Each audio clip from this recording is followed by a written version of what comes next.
Le ministre directeur de cabinet de la présidence, président du comité stratégique de suivi du projet Simandou, en charge de l'élaboration du programme Simandou 2040, Djiba Diakité, a présidé le vendredi 10 janvier 2025 une réunion de haut niveau par visioconférence avec les principaux dirigeants des partenaires industriels Rio Tinto Simfer, Baou et Winning Consortium. Cette réunion de haut niveau aligne à mobiliser les premiers dirigeants des partenaires industriels pour faire un point sur les avancées réalisées au cours de l'année 2024 et pour préparer le terrain pour la finalisation du projet en 2025. L'objectif principal était également d'examiner l'avancement des travaux, les engagements pris conformément aux documents du projet.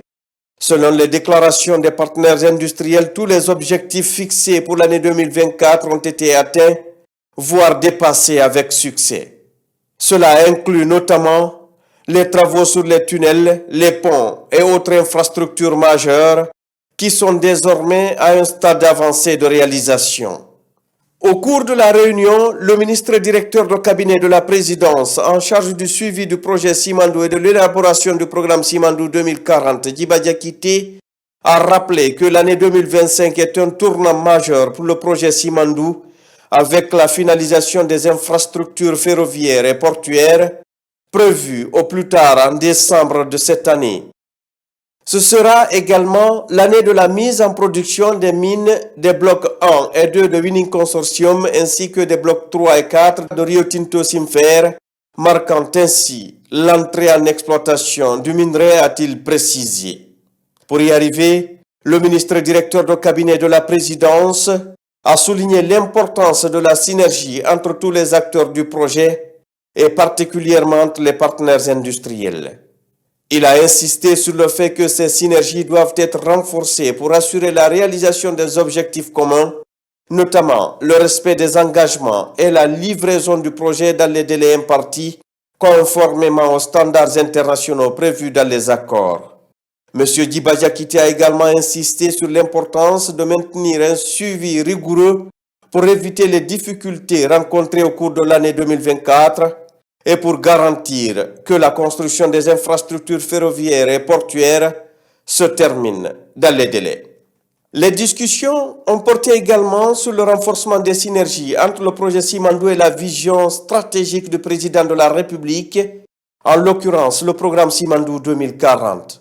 Nous devons vraiment continuer ces réunions sur le projet Simandou, comme nous tendons vers la phase d'exploitation.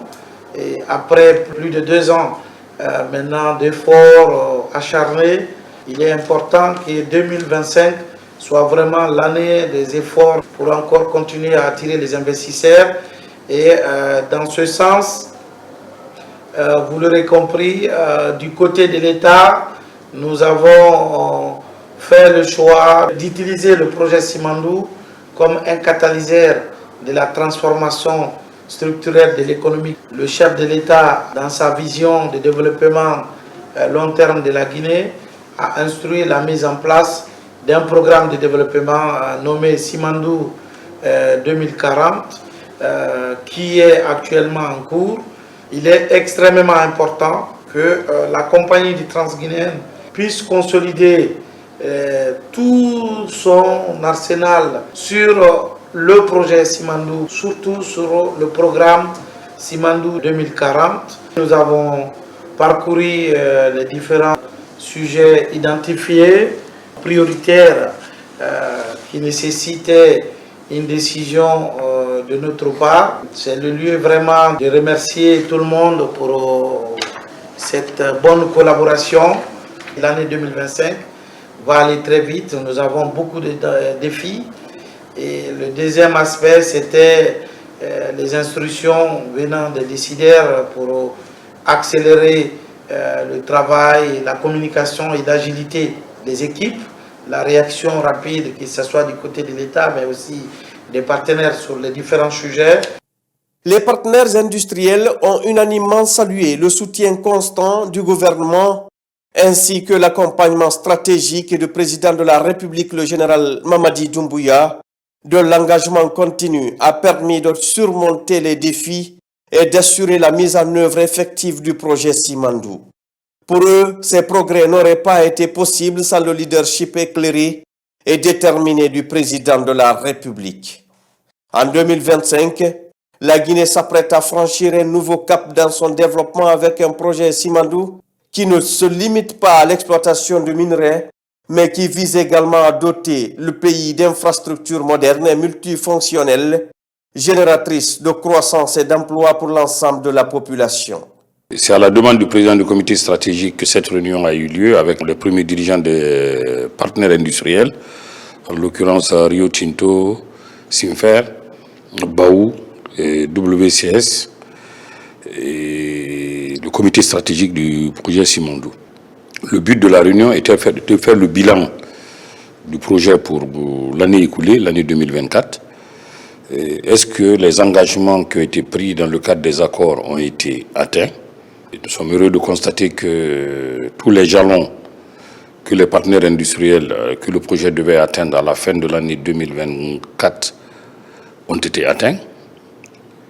Toutefois, nous attendons, côté de l'État, la certification par notre ingénieur conseil international de l'audit qu'il a effectué pour s'assurer que les jalons de réalisation des différentes composantes du projet ont été atteints, que ce soit les tunnels, les ponts, au niveau du port, des ouvrages majeurs. Ensuite, les discussions ont porté sur l'année 2025, afin de nous permettre, sur base de rapports consolidés avec des plans de décaissement y associés, pour avoir une meilleure visibilité de la fin de la construction du projet qui est prévu à décembre 2025. Ça nous permettra d'avoir un suivi rapproché, car l'année 2025 est une année charnière, qui est celle de la fin de la construction des infrastructures ferroviaires et portuaires, et celle de la mise en exploitation des deux mines. La mine de WCS et Baou, les blocs 1 et 2, et la mine de Simfer Rio Tinto, les blocs 3 et 4. Inch'Allah, à décembre 2025, on va entendre le premier train siffler pour transporter le minerai de fer du projet Simandou, qui, il faut le souligner, ne transportera pas que du minerai, il transportera des passagers, mais également des marchandises. Et ça, ce n'était pas possible sans le leadership éclairé du président de la République. Cette réunion de haut niveau a permis de réaffirmer l'engagement des différents acteurs à livrer un projet conforme aux attentes des parties dans les délais et en ligne avec les objectifs du gouvernement guinéen sous le leadership du général Mamadi Doumbouya. Le ministre directeur de cabinet de la présidence en charge du suivi du projet Simandou et de l'élaboration du programme Simandou 2040, Djiba Diakité, a clôturé la rencontre en exprimant ses vœux de prospérité pour la Guinée, soulignant que le succès du méga-projet Simandou sera un atout majeur pour le bien-être de tous les citoyens guinéens sans distinction.